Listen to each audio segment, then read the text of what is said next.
Olá pessoal, tudo bem? Bem-vindo a mais um vídeo aqui no YouTube. É uma alegria para mim gravar mais um vídeo aqui para vocês. Espero que esse vídeo possa servir de algum modo para vocês tirarem alguma dúvida. Talvez se vocês tiverem alguma dúvida ao decorrer desse vídeo, que vocês coloquem aqui no comentário, que a partir dos comentários eu posso estar gravando inclusive outros vídeos de acordo com as dúvidas que surgirem de vocês.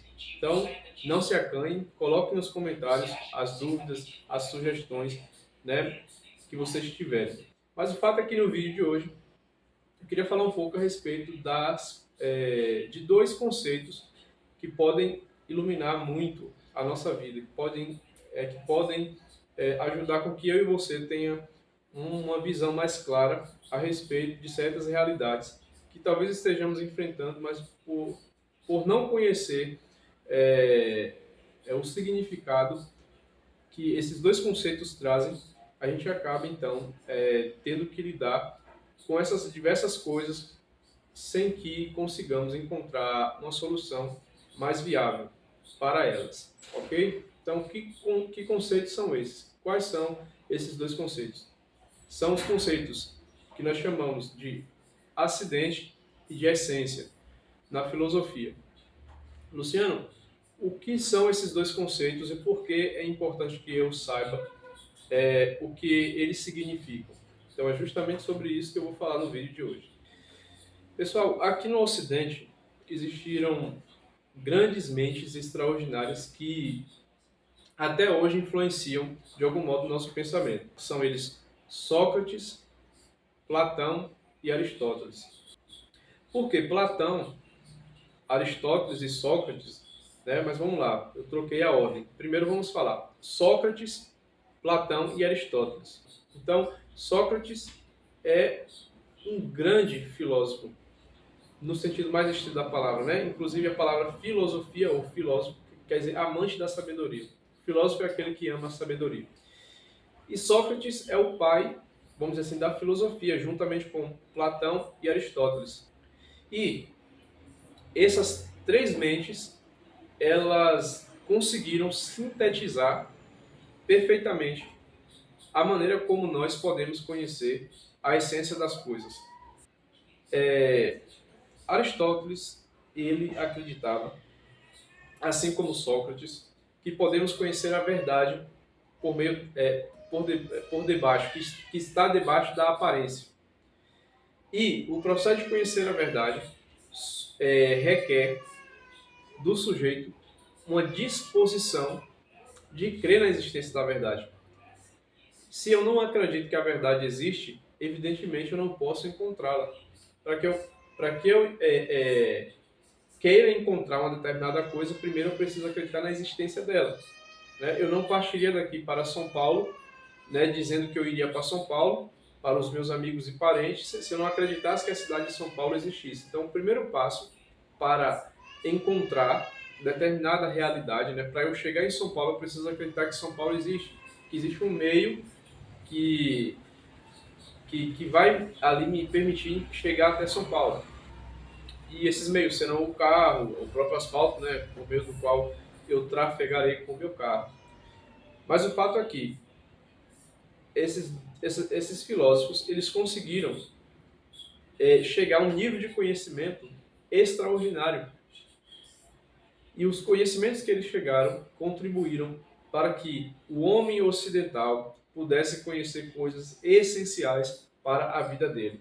Como, por exemplo, os valores, né? Os valores universais. Será que existem valores universais? Sim, os valores universais eles existem. Sócrates acreditava na verdade. E a verdade é um valor universal. Porque se a verdade existe, isto quer dizer, se eu não conheço a verdade, eu jamais saberei se a minha ação, quando eu escolho, é boa ou se a minha ação é ruim. Para que eu saiba que o meu modo de agir é bom e não ruim, eu preciso conhecer a verdade a respeito do objeto que eu estou ali, do objeto da minha ação. Por exemplo, a ação de comer. Se você tem ali diante de você um prato de comida e alguém diz, olha, aí tem veneno, você vai lá e come, você come sabendo que ali tinha veneno. Por quê? Você é capaz de conhecer a verdade. Quando o sujeito fala, aí tem veneno, você capta a essência disso que a pessoa está falando. Você capta que a palavra verbalizada, veneno, se refere a uma realidade mortal. Então você é capaz de aprender as coisas de uma maneira que o cachorro não é capaz de fazer. Se o cachorro ele está comendo ração e chumbinho e o dono mistura chumbinho ali junto com a ração e o leite e dá para o cachorro comer, e ainda que alguém diga, olha, não coma não, uau, uau, e aí tá cheio de veneno, tá com chumbinho. Por mais que ele escute um chumbinho, né? Chumbinho, né? É assim mesmo? Eu acho que é. Por mais que ele escute aquele som, ele não é capaz de apreender, de inteligir o que o som significa. Então, o som veneno para o cachorro não quer dizer absolutamente nada, porque ele não é capaz de conhecer a verdade. Por isso, a ação dele está limitada àquilo que as pessoas que quiserem. Né? Então, o cachorro está programado a agir pelo instinto. Então, se eu coloco determinado comportamento no cachorro, ele vai agir. Mas o ser humano não. O ser humano ele é capaz de questionamento, de fazer perguntas. E ele só é capaz de fazer questionamento e perguntas justamente porque ele é capaz de discernir entre essência e acidente, aparência e realidade. Então vamos lá, sem enrolação. O que é essência? Para que a gente continue essa conversa, vamos definir aqui o que é essência. Essência é uma palavra que nós utilizamos para significar o que uma coisa é e quais as propriedades dela. E não só isso. A essência é uma palavra que nós utilizamos para nos referir ao modo com que uma coisa se manifesta na realidade, seja visivelmente para nós ou não, e que aquilo que ela tem é o que faz ser o que ela é. Dito de outro modo, se eu digo que você é um ser humano, eu estou dizendo que há em você, essencialmente, há na sua essência algo que faz com que você seja humano. Logo, a sua essência é também a sua capacidade de conhecer a verdade.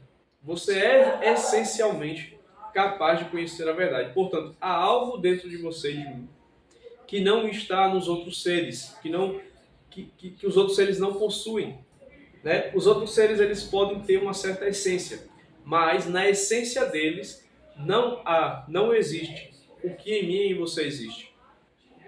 Nós não nos diferenciamos dos bichos apenas acidentalmente. E aqui eu entro no conceito de acidente. O que é o acidente?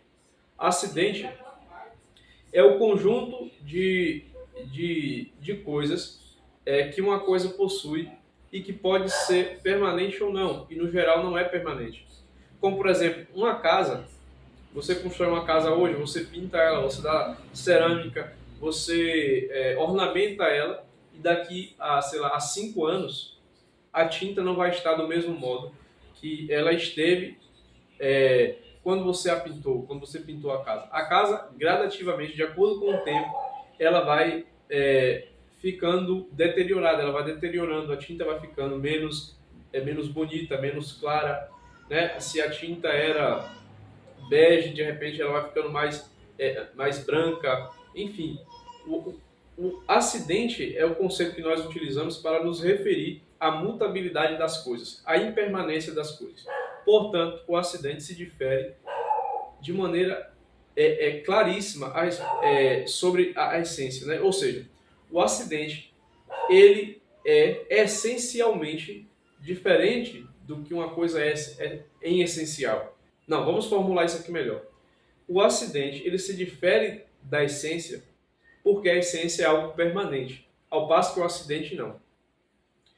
Por exemplo, se eu e você sofremos um acidente de carro, Deus me livre e guarde, e a gente fica paralítico, né, as nossas pernas já não mexem mais, isto que foi um acidente, fez com que você ficasse aleijado. Mas você deixa de ser quem você é porque você ficou aleijado? É óbvio que não. Você não deixa de ser você quem você é, a pessoa que você é, Mateus, João, Felipe, Ana, Beatriz, Luciano. Eu não deixo de ser quem eu sou porque eu perdi a mobilidade de um determinado membro. Porque perder a mobilidade de determinado membro é apenas um fator acidental. É apenas uma realidade acidental que me aconteceu. Mas eu sou muito mais do que a perfeição externa do meu corpo.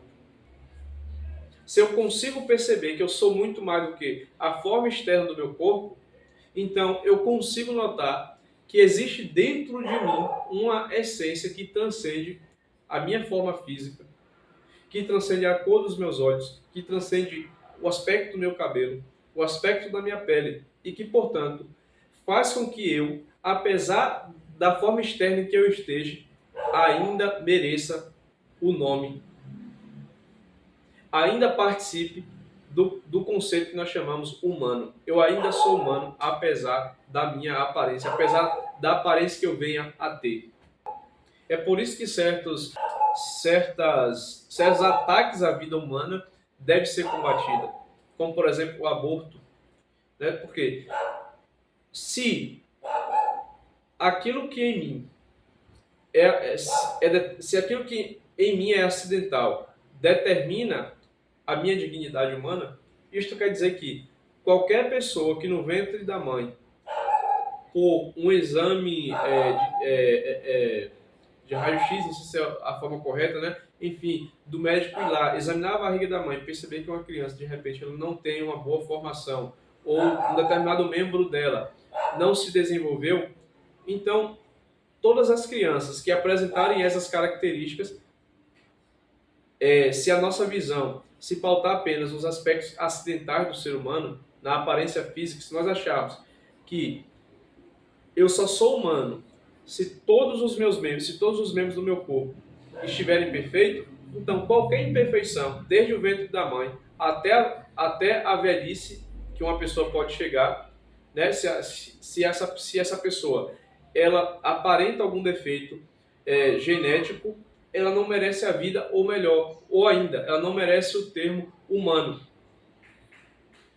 Isso quer dizer que só seria humano aquelas pessoas que nascessem com a forma externa perfeita. É óbvio que esse pensamento é errado. É óbvio que esse pensamento é falacioso. Por quê? Porque a nossa forma externa é apenas acidental. Nós podemos mudar com o tempo. Podemos nascer de maneira perfeita, com uma cabeça bem formada, os braços bem formados, as pernas bem formadas, os dedos bem formados, e, no entanto, por alguma razão, a gente perdeu um determinado membro, a gente sofreu uma queimadura, e, no entanto, sermos nós mesmos.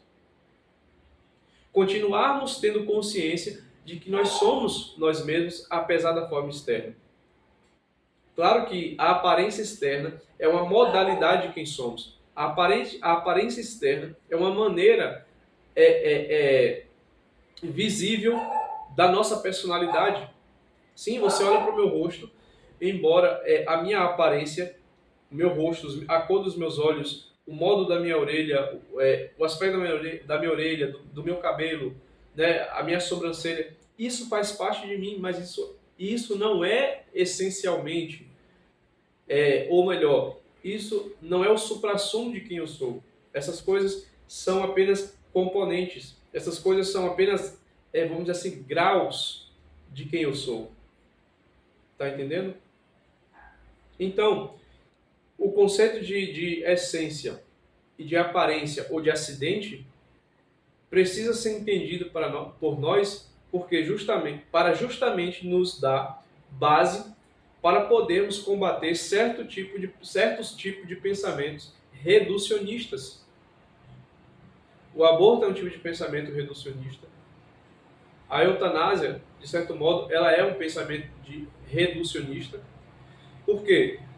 Se o sujeito está debilitado numa cama, e ele não reage mais, ela perdeu a mobilidade, ou até mesmo a fala, e ela não tem mais direito à vida, então isso quer dizer que o que determina a vida humana é a ausência completa de qualquer tipo de sofrimento, de qualquer tipo de dor e de enfermidade. Isso quer dizer que eu não suporto nenhum tipo de incômodo, qualquer incômodo que, que me faça, vamos dizer assim, perder a minha paz, que me faça não ter a dignidade que, a meu ver, eu deveria ter, então eu não quero mais viver. Então esta visão, melhor dizendo, ela pode, inclusive, levar muitas pessoas ao suicídio. Veja, se eu estou sofrendo, eu não sou capaz de perceber que aquele sofrimento é uma parte acidental na minha vida, de que aquele sofrimento que eu estou passando não determina a minha existência, de que aquele sofrimento que eu estou passando, por mais doloroso, por mais difícil que seja, porque aqui eu não estou negando que o sofrimento ele não causa dor, ele causa sofrimento. Eu estou tentando elevar a nossa visão para a parte mais essencial da vida. A parte mais essencial da vida é a sua própria, é a graça de você estar vivo. Claro que isso não é fácil. Não é fácil você, diante de uma enfermidade grave, diante de, sei lá, da perda de sua saúde, você manter-se feliz, você conseguir encontrar sentido para viver. Não é fácil, mas é possível, né? O próprio Viktor Frankl, que foi preso, foi colocado no campo de concentração juntamente com amigos, com conhecidos, com pessoas também estranhas. Ele narra que mesmo naqueles sofrimentos era possível ter esperança, e a própria vida dele é um testemunho disso. Ele conseguiu criar a logoterapia, né? A terapia de sentido, ajudar as pessoas a mesmo, apesar do sofrimento, encontrar sentido, porque ele mesmo conseguiu fazer isso. Por quê? Porque Viktor Frankl foi capaz de discernir entre a aparência e o acidente. O campo nazista ali era a forma mais terrível, mais, vamos dizer assim, complicada ali para aquelas pessoas, mas aquilo tudo que elas passavam, não definia o que era a essência da vida delas, porque a essência da vida delas era a esperança. A essência da vida delas era a religião que alguns tinham, inclusive o próprio Frankl tinha religião, era a família, e não aquele sofrimento em si. Aquele sofrimento era apenas um aspecto acidental, circunstancial, que eles teriam que passar naquele momento sem tirar a própria vida, como algumas pessoas fizeram. Algumas pessoas tiravam a própria vida porque não suportavam o sofrimento. E diria, porque não foram capazes de perceber a diferença entre essência e acidente. Que a essência era os valores que elas possuíam antes de estarem ali no campo de concentração. E que aquele campo de concentração, as dores, que repito, não era fácil para aquelas pessoas estarem ali, não é fácil para mim e para você, muitas vezes, lidar com o sofrimento. Mas que, porque temos uma visão do que é essencial, o que é essencial? A família, a fé em Deus, a minha vida, os meus projetos, os meus planos. Esta visão, ela daria àquelas pessoas, pelo menos aquelas que cometeram suicídio, se elas conseguissem ter essa visão e agir de acordo com essa visão, daria para elas força para não tirarem a própria vida, para, apesar daquele terror, daquele campo de concentração, elas continuarem tendo esperança e continuarem vivendo. Então é isso, pessoal. Essência é muito mais importante do que acidente. Acidente são as coisas que tendem a mudar. A própria palavra acidente, né?